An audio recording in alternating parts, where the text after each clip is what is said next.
Right, good evening everybody. It's President's News on the 1st of July 2020. We are in the second half of the year. So welcome to everyone on this very wet, rainy evening. I wanted to be out on location, trying to find you an exciting place to broadcast from. Good evening, past presidents Mike Peel and Anne Cilia. Lovely to see you here. So you may be wondering, why am I inside a tent? Well, I can tell you that we've been working very, very hard. It's very, very exciting. But the good news is oh gosh, I can hear that rain on the tent. I hope you can still hear me. We are getting ready to get the clubhouse open. So I can see John Waitman is here. Tim Ayres is here. I must say good morning also to Dennis and Hazel and to Alan and Helen over in New Zealand. So yes, as I was saying, and Claire Ostrich is here, Terry is here. Hello there. How are you all? Good evening, Karen Desborough. Yes, the exciting news is that we've been preparing for a careful reopening of the clubhouse next week. David Appleton has been very busy. I found him mowing the lawn at the clubhouse earlier today. He was then joined later by past President Dick Griffin and Barnaby Corrie, who helped put up the tent ready for people to come and have a socially distanced drink down here after their run. So that's going to be really nice to sort of try and get back to normal.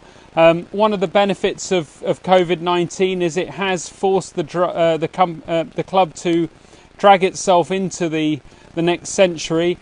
You will only be able to pay by card, which is great. We've got rid of cash payments down at the clubhouse due to the virus. So a big shout out to the House and Social Committee, who've been working overtime on this with late night Zoom calls, also exchanging emails. It's no small task to work through all of the different regulations and the practicalities that effectively, reopening, what's nearly a pub. So it's been very, very difficult, and I'm really sort of thankful to the House and Social. Obviously, Dennis Laurie, who is in charge of that, getting up early in the morning from a very dark New Zealand before he takes his granddaughter to school to come in for those calls. Dave Appleton, who's done a great job of shepherding those calls, and he's been joined by Colin and Shirley Poole. I want to do a shout out to Nick Nuttall and past President David White, to Dick and Sheila Griffin and Andy Kingsmill, Claire Ostrich, Roger Counter and Pat Bristow. They've all been on the calls, working through how we can reopen the clubhouse in a sensible way, and they've really done a great job on something that's very, very challenging. So thank you to them. It got a test run this evening. It was nice to see Gareth Lloyd and John Butler and Drew, Mike Peel and David Appleton down here, just making sure everything was right over a small beer, but just checking that the arrangements were working out for everybody. So that was very, very nice. Good evening, past President Steve Hollingdale. How are you? This week we did have some racing. We had round 3 of the B&B Virtual 5K. You can catch all of the instalments of Tim Ayres' report up on the Facebook group. But in the men, we had Micah Evans in third in a time of 17:18. That's a great time. Second, Ross Braden, 16:11. And, of course, past BB Harriers AC Live guest Phil Sessman coming in first with 14:38. On the ladies, we had Alyssa Furler in third with 25:24. Well done, Alyssa. Second, Jane Bradshaw, 20:54. She's escaped down to France. Bonsoir if you're watching us this evening, Jane. And first was Julie Reynolds with 20:36. In the handicap, the standings are third, Ian Furler on 72. Second, Karen Desborough on 80. And first, Tim Ayres, brackets organiser, on 83. How does that happen? Don't know. And in the Grand Prix, we have Angus Harrington on third with 59. Second is Finton Parkinson on 61. And first, Ian Furler on 79. This week, the Wednesday nighters went in search of blue plaques. Lovely photos from Maz Turner, her exploring uncovered Ernest Shackleton. Did you see what I did there? I think it was quite a nice touch there, Ernest Shackleton, explorer. Bob Minting bagged a scorer down in Exmouth. Adrian Stocks was a star man and saw David Bowie. Julie Reynolds took out her boy Finbar in the buggy on a starry night to bag Vincent van Gogh. So very, very well done to the Wednesday Nighters. Rob Brown has been at it again, second in the Euro Masters Virtual 10K M70 category. He also found the plaque to J.M. Barry, proving he'll never grow up. Other young athletes, just a quick shout out to them. Those in year 11, you can apply to the EA Youth Talent Programme. I really recommend everyone to do this. Coleman has done it, Yasmin Ostrich has done it. It's a great programme, and they are widening the applications for that to everybody in the age group.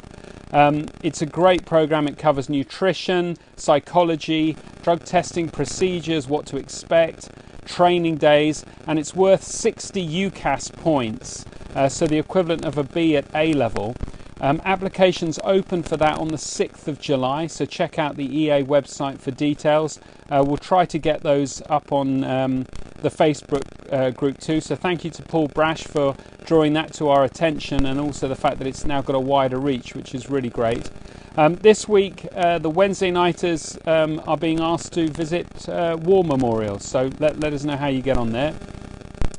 Hope everyone caught last week's BB Harriers AC Live. We had Frank Dick OBE. Thought his take on drills and skills was particularly good, and really pleased that Frank has agreed to come back and give us another episode in a few weeks' time. I mean, you know, it was so hard, all the things that Frank wanted to convey about coaching, about the club. He obviously has a really nice soft spot for the club, which is wonderful. I mean, it's great for us. He's so plugged into the organisation in the IAAF, so it's really good for the club that we have him on board. This Sunday we're going to go to Super High Performance with Olympian Scott Overall. He's done more marathons than Kev May has had during lockdown, so just imagine that. So one not to miss. And remember, you can follow BB Harriers AC on Twitter, Instagram, YouTube. We're nearly at 500 followers on Instagram. And someone's leaving. I thought I was being joined on President's News, but someone's leaving. I've just come up from there, soaked from their Wednesday night run. So get your friends and family to follow the Instagram account. It'd be great to break through 500 followers. Remember, even your granny is tech savvy after lockdown, so get everybody on board. I loved seeing on the Instagram feed, by the way, the birthday cake in the BBHAC colours of one of our young athletes this week. Absolutely amazing. I know a lot of love went into that cake. I'm just saying to his mum, 26th of November, I'll be 48. So, you know, just put that note in your diary. Finally, tonight would have been the Johnson Bowl at Norman Park. So I'll end with a shout out to super coach Sean Lightman, who has produced a string of county and national athletes, girls and boys, some terrific race walkers.